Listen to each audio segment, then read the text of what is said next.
नमस्कार दोस्तों, जन न्यूज़ मास्टर में आपका बहुत बहुत स्वागत है। ऑस्ट्रेलियाई मीडिया ने एक रिपोर्ट में दावा किया है कि चीन साल 2015 से ही कोरोना वायरस पर शोध कर रहा था।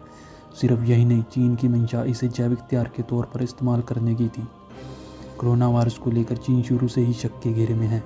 हालांकि इससे पहले कभी किसी ने इस बात की पुष्टि नहीं की है। द वीकेंड ऑस्ट्रेलियन ने अपनी रिपोर्ट में चीन को लेकर यह खुलासा किया है।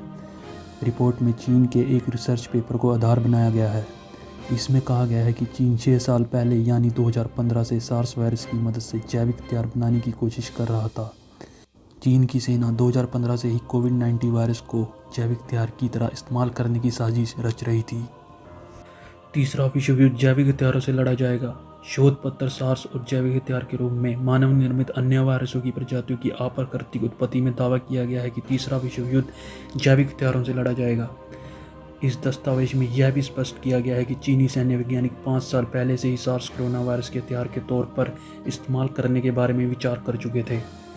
द वीकेंड ऑस्ट्रेलियन की यह रिपोर्ट news.com.au में प्रकाशित की गई है। रिपोर्ट के मुताबिक चीनी सैन्य वैज्ञानिकों ने इस बात पर भी चर्चा की थी कि सार्स वायरस में हेरफेर करके इसे महामारी के तौर पर कैसे बदला जा सकता है। लगभग सबूत जैसा है यह शोध पत्र। ऑस्ट्रेलियन स्ट्रेटेजिक पॉलिसी इंस्टीट्यूट के कार्यकारी निदेशक पीटर जेनिक्स ने news.com.au में चर्चा में कहा है कि यह शोध पत्र एक तरह से पक्के सबूत जैसा है। यह महत्वपूर्ण है क्योंकि यह स्पष्ट रूप से जाहिर करता है कि चीनी वैज्ञानिक कोरोना वायरस के विभिन्न स्ट्रेनों के सैन्य इस्तेमाल के बारे में सोच रहे थे। वे यह भी सोच रहे थे कि इसे कैसे फैलाया जा सकता है।